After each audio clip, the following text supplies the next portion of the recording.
Bueno, era corto.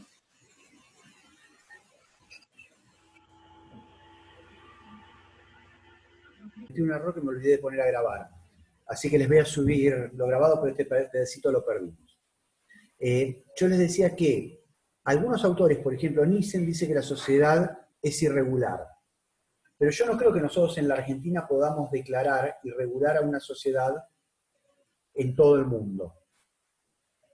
Entonces, lo que creo que ocurre con estas sociedades es que son inoponibles en la Argentina. Si en la Argentina son inoponibles, lo que yo tengo es que la persona que firmó el contrato o que trabó la relación o que actuó en la Argentina no está representando a ninguna sociedad. Con lo cual yo voy a demandar en el domicilio de esa persona. ¿Sí? ¿Se entiende? O, Sí, sí. O sea, entonces tendríamos que demandar al representante que actuó en el contrato, que firmó el contrato, básicamente. claro, yo lo demandaría, pero diciendo, bueno, usted invocó la existencia de una sociedad, pero esa sociedad no me la puedo poner porque no la escribió. Entonces, para mí contrató usted. Yo te llevo, ¿te acuerdas la primera clase que tuvimos en la facultad, o segunda, donde yo les conté que la personalidad, ¿qué era?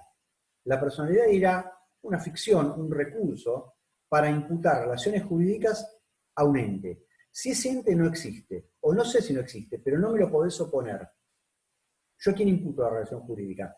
A la cara, a la persona humana con quien yo contraté. Lo que no quita que si después viene y me inscribe a la sociedad en la Argentina, se puede llegar a reconducir la imputación, porque la oportunidad la puedo lograr después. Pero bueno, cuando me la inscriba voy a tener un domicilio. Mientras tanto yo notifiqué en esa persona. ¿Sí?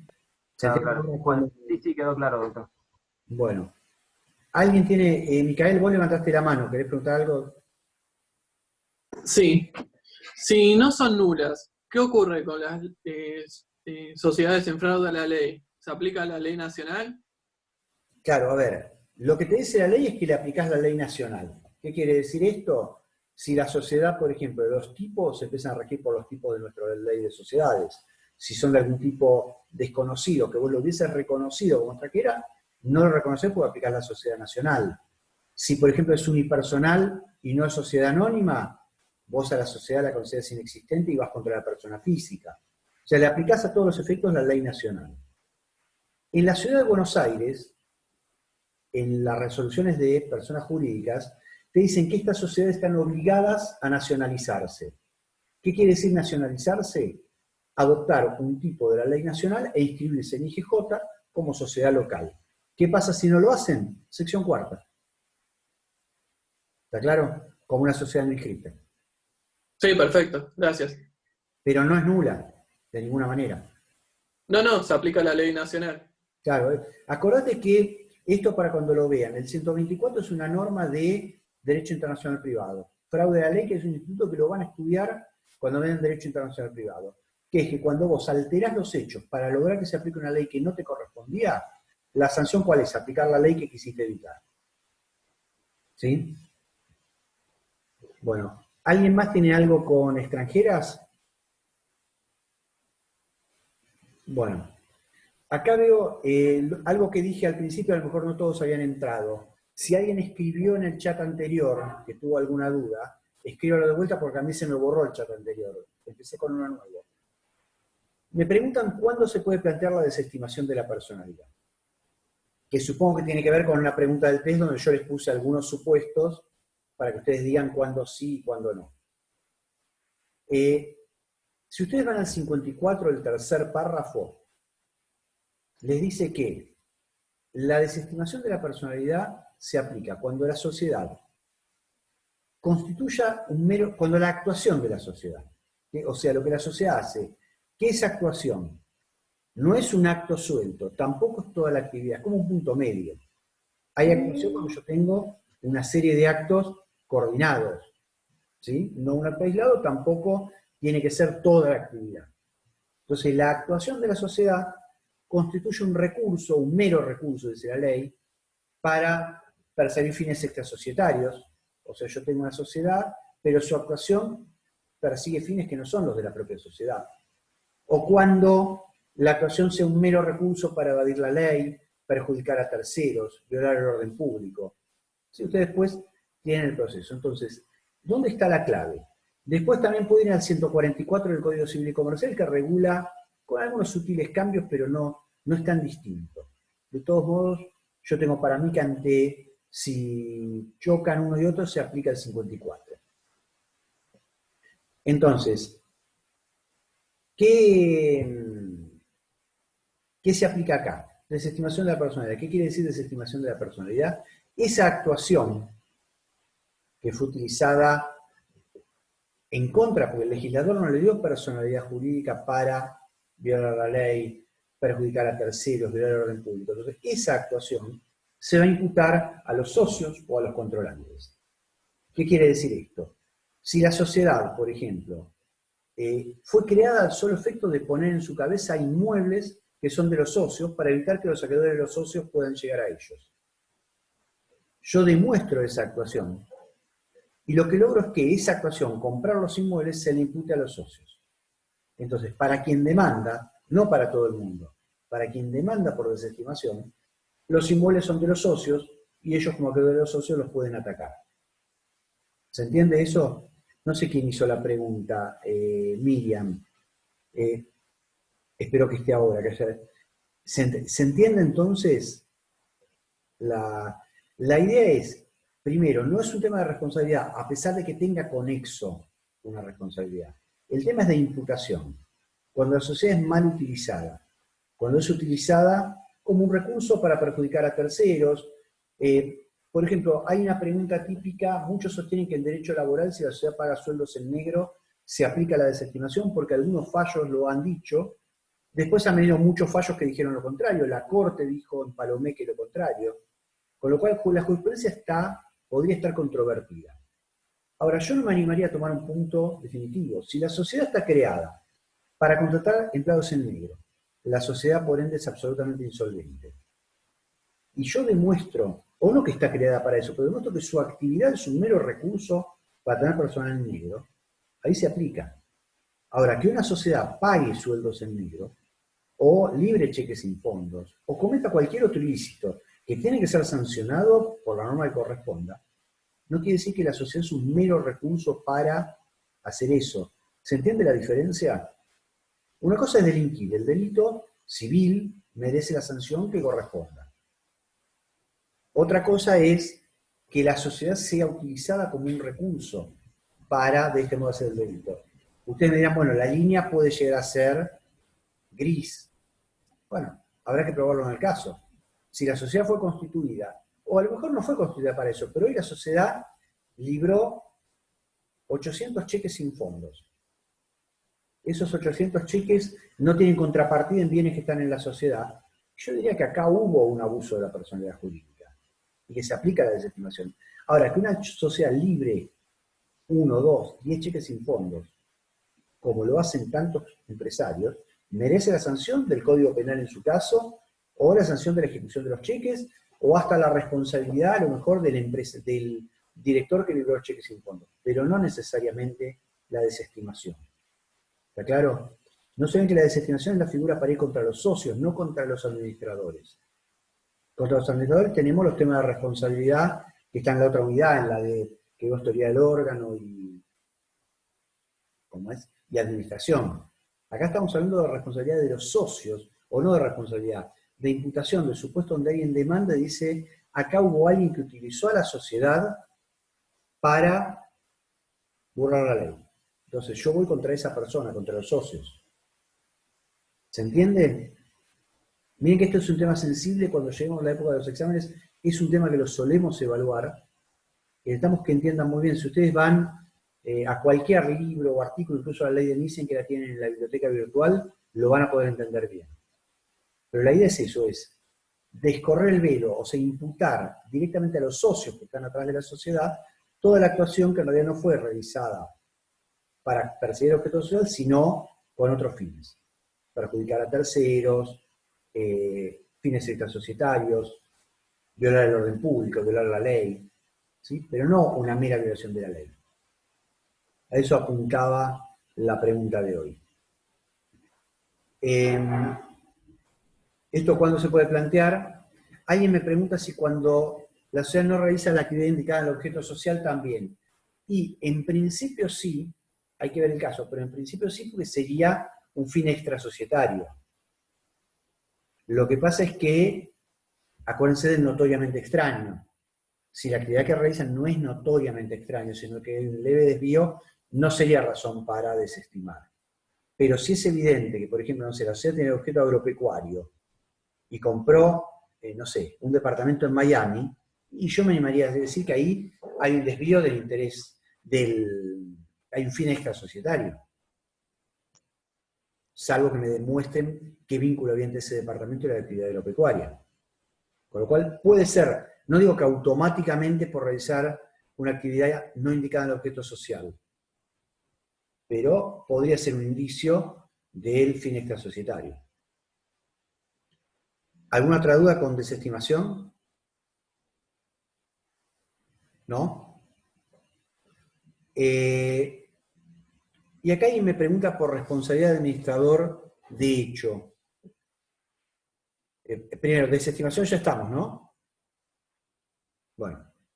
¿Qué es el administrador de hecho? El administrador de hecho es aquel que es administrador que yo puedo demostrar que administra una sociedad, pero no figura en el contrato como tal. Con lo cual, probarlo es una cuestión de prueba. Demostrar que actúa como administrador, que decide. La ley de SAS es la primera ley que lo contempla. La ley de SAS se refiere que el administrador de hecho responde igual que el administrador de derecho o el inscripto.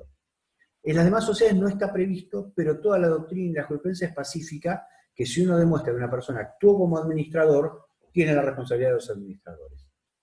¿Cómo responde el administrador? En realidad, por cualquier daño que cause, violando la ley o no actuando como debe actuar, que es como dice el 59, buen hombre de negocios y con lealtad, aquel administrador que no actúa entonces como debe, y con ese actuar no como debe, causa un daño, que puede ser a la sociedad, a terceros o a los socios, bueno, tiene que reparar el daño, como decía el viejo 1109 del Código Civil, que causa un daño a otro debe repararlo. Creo que a eso se refiere, creo que Axel preguntó. Ahora no lo veo en pantalla, pero ese que había preguntado... Lo había preguntado antes y quedó colgada la pregunta, por eso lo escribí, gracias. Está bien, ¿se entendió entonces cuándo hay responsabilidad? De todos modos, cuando en la segunda parte veamos directorio, vamos a volver y a profundizar el tema de responsabilidad para la sociedad anónima. Bueno, esto era teoría de la responsabilidad. En realidad lo deberían buscar más en algún repaso que pregunta Micael también. Teoría de la responsabilidad deberían buscarlo un poco más en un repaso de obligaciones, de Civil 2. ¿Qué es la responsabilidad? Los 4 elementos. Cuando una persona con dolo o culpa causa un daño a otro y hay nexo causal entre el daño causado y el hecho que debe ser ilícito. Entonces, todo eso se analiza, Código Civil, creo que es el 1717 y 18, dice cuando es ilícito, el nexo causal, que ahora se habla de la causalidad adecuada, el daño, cualquier daño que es justificable, y el dolo culpa con la nueva definición del Código Civil y Comercial. Ahora, ¿qué dice la ley de sociedades?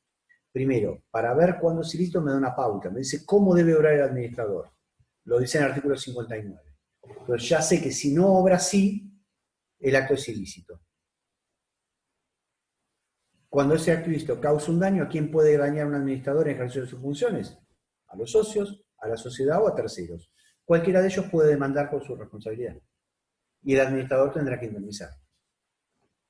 Eso es un poco el resumen de teoría de la responsabilidad, que en realidad es traer un tema que era de obligaciones. Sí. Yo no, a ver, no tengo acá en el chat, creo que no tengo más preguntas.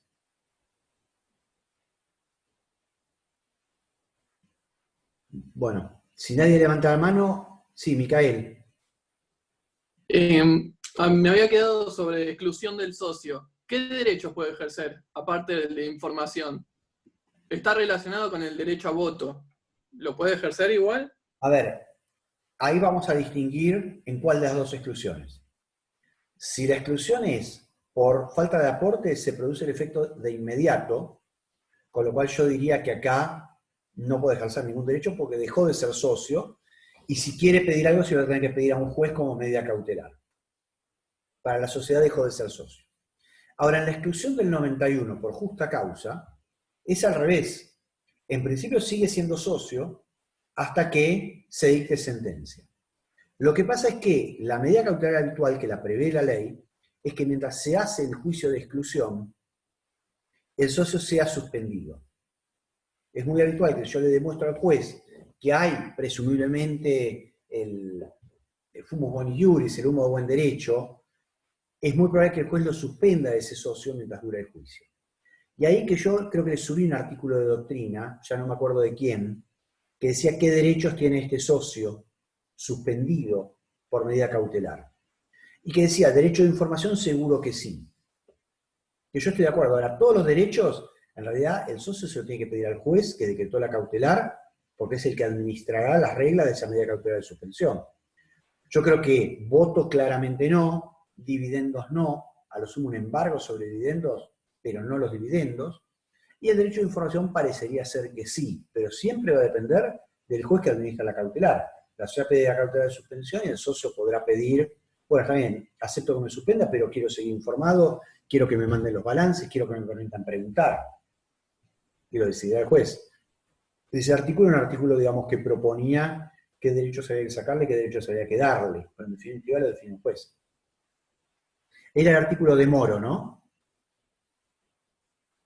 Bueno, no recuerdo ahora, después lo voy a ver. Creo que era el artículo de Emilio Moro. Bueno, ¿alguien tiene alguna otra? Acá me pregunta Miriam. Intervención. Vamos en orden. Primero Néstor me pregunta intervención de la sociedad y derecho de información del socio. La intervención todos creo que tienen más o menos claro qué es. O sea, la intervención es la facultad del juez de nombrar en distintos grados, veedor, coadministrador o interventor pleno, a una persona ajena a la sociedad que se inmiscuya en la administración o directamente administra. ¿Cuándo? Cuando lo pide un socio, bueno, los demás recaudos del 113, 114, pero básicamente cuando los actos de los administradores impliquen un grave riesgo para la sociedad. Entonces, que se vulnere el derecho de información ¿es un grave riesgo para la sociedad? La jurisprudencia aceptó unánimemente que sí, porque el derecho de información de los socios es casi como el pilar o el contrapeso de las amplias facultades de los administradores. El administrador no fiscalizado por el socio se convierte en un grave riesgo para la sociedad. Esto es una construcción, si se quiere, doctrinaria, pero hoy no hay prácticamente fallo que no acepte la negativa al derecho de información como presupuesto de intervención. Probablemente en grado de veeduría. Después dice, bueno, le negó la información al socio, mando un veedor que cumple ese rol y que me informe a través del juzgado, y al cabo de 2, 3, 6 meses de veedor, el juez termina decidiendo. A veces levantar la veeduría porque no se justificaba, y a veces agravarla y poner un interventor. No sé, no la veo a Miriam, pero se entendió. Acá la veo. Se entendió entonces. No, Néstor fue el que preguntó esto. Se entendió entonces.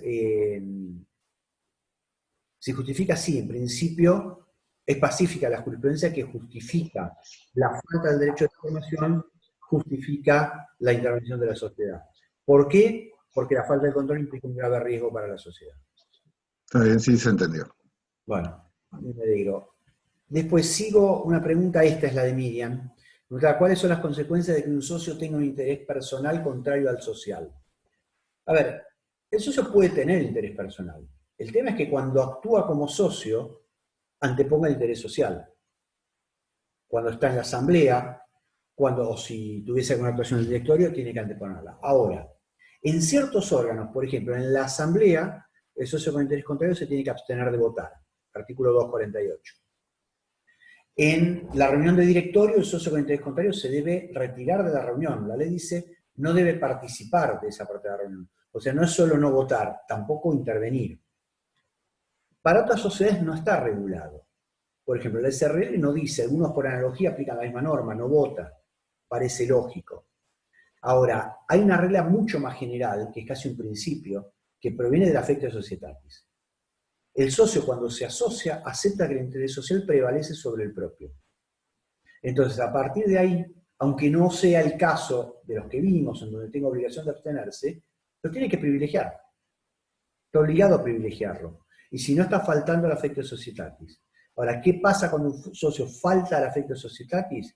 Y bueno, según el tipo social, yo creo que puede llegar a ser causal de exclusión de ese socio, porque creo que es una causa grave que un socio entorpezca las resoluciones sociales privilegiando intereses personales. O podría también ocurrir que si es una sociedad anónima, directamente lo que hay que es anular su voto. Bueno, me acaba de aparecer el cartel que otra vez nos quedan 10 minutos, con lo cual la idea sería, si hay alguna duda más concreta o algo de esto no se entendió, y si no, ir cerrando la clase. ¿Alguien tiene alguna duda más importante? Profe, a mí sobre justo lo del affectio societatis me acordé. Sí. Yo quizás lo entendí mal, porque aparte eso estaba en una de las primeras clases. Pero a mí me había quedado entendido que el affectio societatis era el buen trato que los socios tenían que tener entre sí, que por lo tanto podía no haber buena relación entre los socios, pero siempre y cuando no se afectaran los intereses de la sociedad y los intereses particulares no pisaran lo de la sociedad, podía no haber affectio societatis, pero que iba a estar todo bien. Claro. ¿Ese es efectivamente así o lo entendí mal? No, a ver, tenés un falso concepto, pero que está en alguna guía que yo he visto circular, pero que es un error, y acá ya no es diferencia de opinión. Es un error considerar affectio societatis al buen trato entre los socios. Si vos vas, y acá hay uniformidad, no he visto demasiada divergencia entre la doctrina, el affectio societatis es la vocación de los socios de sacrificar su interés personal en aras del interés colectivo. Eso es el affectio societatis. Y no importa si yo lo hago porque me caen bien mis socios o por un interés económico. A lo mejor yo me asocio por un interés meramente económico y no lo puedo ni ver a mi socio. Pero yo de todos modos me obligo a anteponer el interés de la sociedad a mi interés económico. ¿Sí? Entonces, lo que vale del affectio societatis es que es una obligación que asumen los socios. Con lo cual, yo personalmente no estoy de acuerdo con que sea causal de disolución. Si desaparece el affectio societatis, a ver, no importa, lo tienen que cumplir igual, es una obligación contractual el affectio societatis. Yo estoy obligado a anteponer el interés social al mío. Con lo cual no puedo decir, no, ahora no tengo más ganas. Es como si firmo un contrato de alquiler porque tenía ganas de alquilar el inmueble. Y ahora me arrepentí y le pido al inquilino que me lo devuelva. Y no tengo derecho, tengo que esperar a que termine el contrato. ¿Sí? Salvo que el inquilino quiera devolvérmelo. Pero si no, tengo que esperar al final. Entonces, esto es lo mismo. Yo cuando firmé el contrato de sociedad me obligué durante una cantidad de años, que es el contrato, si algunos ponen 99 es una locura, pero muchos lo hacen, durante una cantidad de años a anteponer el interés social al mío en todo lo que es mi actuación y mi vínculo con la sociedad. Y estoy obligado y lo tengo que cumplir. Si no lo cumplo, yo creo que cabe la exclusión, cabe anular mi voto en una asamblea, en una sociedad anónima, pero creo que no la disolución.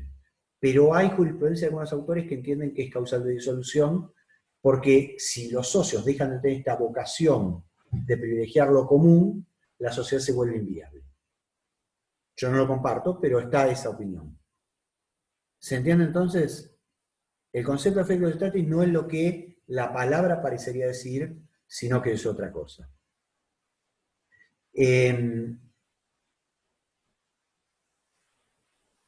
Si es un elemento esencial, yo creo que no es un elemento esencial de affectio societatis.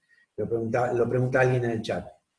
Es importante, normalmente existe al nacer, normalmente, pero no es esencial, ¿por qué? Justamente porque aunque no existe esa vocación, la sociedad sigue existiendo.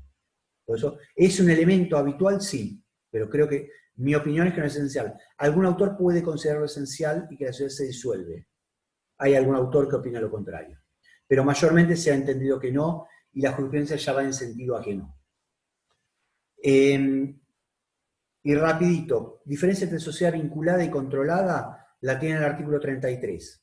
Controlada es la que efectivamente domina a la otra sociedad, en votos o en los hechos, digamos, la otra sociedad hace lo que ella quiere. Vinculada es la que tiene una influencia significativa, pero no la domina. A lo mejor el que tiene un 40%, influye mucho, pero no es que se hace lo que quiere. O sea, esa es la diferencia a grosso modo, pero vean el 33 que lo define perfectamente. Después alguien que me dice que no pudo terminar el test, no se preocupen, pero eso después lo vemos por mensaje. Me quería tomar el último minuto. Desde el miércoles, si quedó algo sin contestar, vamos a tener más clases virtuales, así que no se preocupen, lo preguntan la próxima. Claro, doctor, yo tengo dos preguntas más, pero no sé si A ver. se las hago en otro momento o... A ver, decime rápido.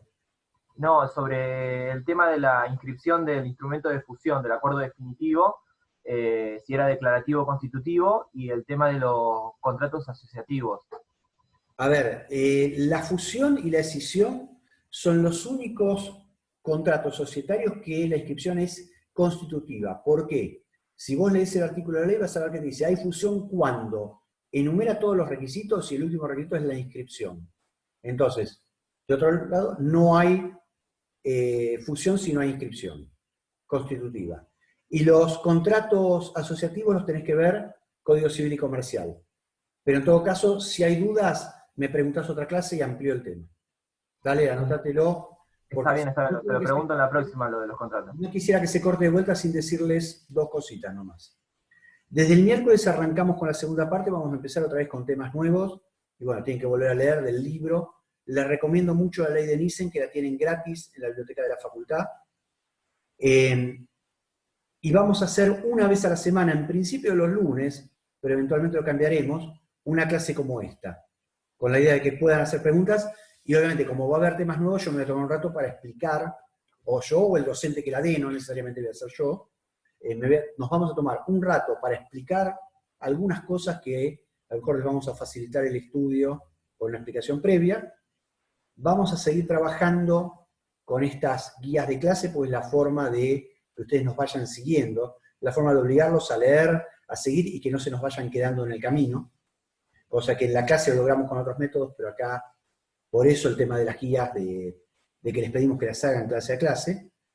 Pero bueno, los vamos a empezar a ayudar un poco más con esta clase semanal que haremos con una extensión como la de hoy, hora y pico, una cosa así.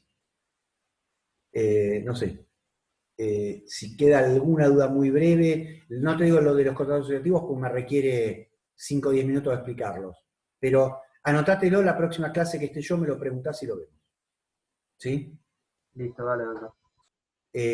¿Alguien quiere alguna inquietud breve? Si no, bueno, nos despedimos y retomamos. Seguramente voy a tratar de que sea los lunes, en principio, a las 7 hacer esta clase semanal. Eventualmente, si algún miércoles hay una clase complicada, a lo mejor pasamos alguna. Bueno, si no hay otra duda, creo que mayormente hemos contestado casi todo.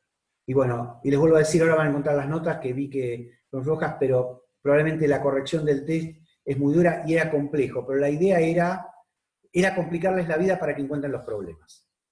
No se preocupen por la nota porque no va a definir nada. La idea era que se encuentren los problemas de estudio que tenían y que se obliguen a volver a leer y a repasar para entender del todo. No era otra cosa que eso. Bueno, entonces nos vemos el lunes que viene. Chao. Buenas noches. Gracias, doctor. Después, Buenas noches, para los que se les cortó algo, les subo la grabación. De la Dale, clase. perfecto, doctor, gracias. Gracias, doctor. Buenísimo. Chao. Gracias. Chao, doctor. Chao, profe, gracias. Chao, gracias, profe. Gracias. Chao, gracias, profesor. Hasta luego.